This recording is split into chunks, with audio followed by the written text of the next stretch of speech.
Hey everybody, this is Ray Flick, television beat writer for Bleeding Cool. Welcome you back to our review of Freeform Siren Episode 2, The Lore. Let me start off first by thanking all you guys for coming out, taking a look at my review of the first one. This was a really unexpected surprise of a show, so I'm really sticking with it. I hope you guys stick with the reviews. I hope you like what I have to say. Also, I want to own up to something. I should have actually done this more as a 1-2 combination because, and recommend this to Freeform too. It doesn't really work so much as episode 1, episode 2. It kind of works better as a seamless 2-hour block. So I think it would have been better if they had made the pilot a 2-hour block and then segued into interview with the Mermaid, which is going to be going on tonight. But that aside, which is nitpicking, again, I want to say right off the bat, no sophomore slump for this series. Really good follow-up. Again, thinking of it in terms of its own episode and trying to not think of it in terms of seamlessly working with the first one, which it does. I think we had good, solid, strong build-up. I thought we had deep layers to the mystery that are going on. And again, it's 2 episodes in so far. It's getting thumbs up on my 6-episode rule. So let me go into a little bit. We're going to have kind of a mix of recap and review as we go along. If you see I'm reaching for something, it's because it's my handy-dandy notepad, which I make sure we got everything covered, especially because I really, really suck when it comes to remembering names. And there's a lot of cool people in this cast, especially whether it's characters or other names otherwise, and I tend to talk more in pronouns, so I want to make sure I get this stuff right. So, without further ado, our episode begins obviously with Ben stopping the fisherman from killing Rin. No surprise, he's a marine biologist. The whole thing with him and Maddie is, all life, especially new life, because of what it can bring and what it can mean, is very, very important. Now, in the process of all of this, we see this signal that's coming out, the sound of another mermaid, and Ben goes diving in, finds out one of the devices. Now, it's interesting to know if that's going to be what the full story is going to be, and this is the one thing I've really liked about the series so far is, scientific monitoring device. Is it something from the government? Is it something from the mermaids? Is it something that maybe government might be working with the mermaids? We don't know, and again, it's these little layers of mystery they keep adding in that I'm a really, really big fan of. We see in the process of all this, Rin makes it back to Bristol Cove. I will say that I think they go a little heavy-handed with the symbolism, with the shirt, with America. I will completely own up to that. And also, I think somebody needs to talk to Rin about making really good first impressions. Strong first impressions are important, but if you can make them strong, good first impressions, that's even better, because I don't think that citizen really wanted to end up with any kind of metal in her body. I'm just saying, probably a good way to go.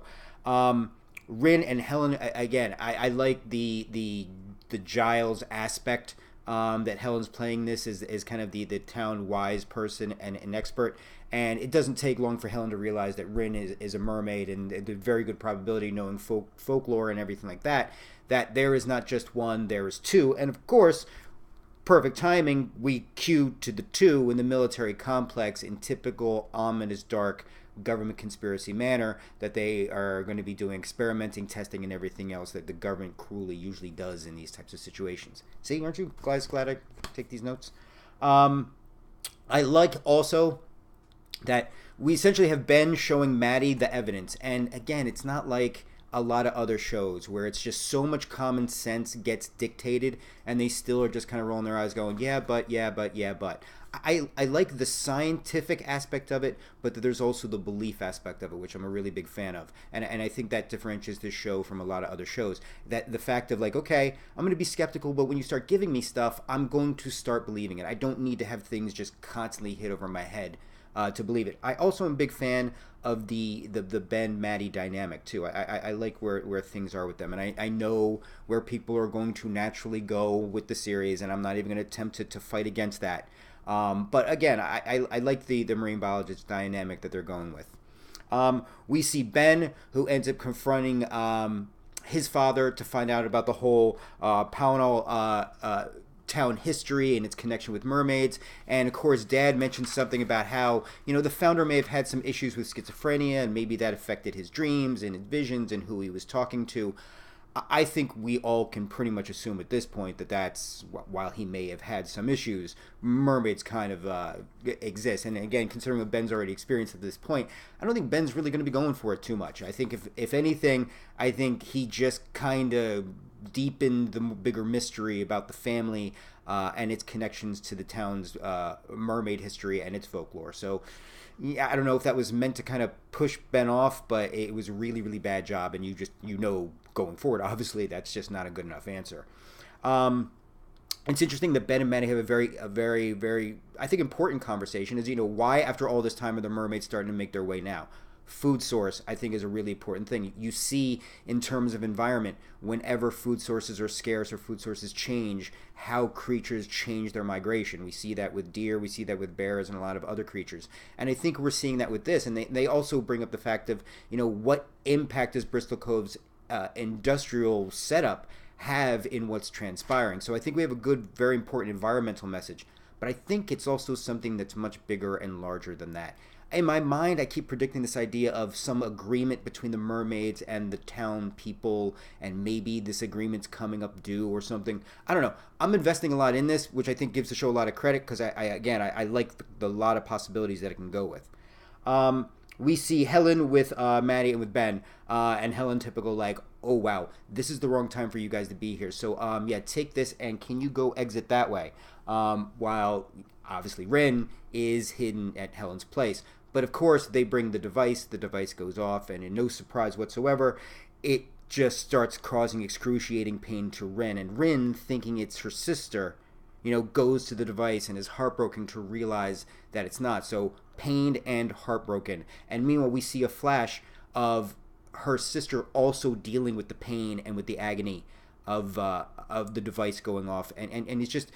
It's heartbreaking. It really is. It's you can't help but feel for Ren. And I think that's something the show's done a really good job of establishing up front is there's a purpose or reason why this is going on. They're not just wandering aimlessly. There is a purpose and a reason, and again, a lot of emotional heartbreak to it. And I think it feeds into Rin's reaction towards the end of the episode, which I'm going to get to in a second.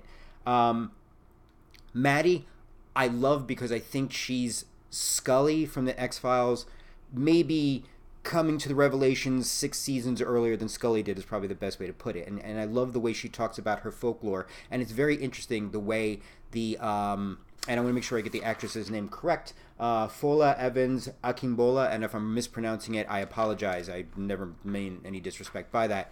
But the way she does that mix of the scientist and wanting hard facts with the constant struggle of family, lore, and belief.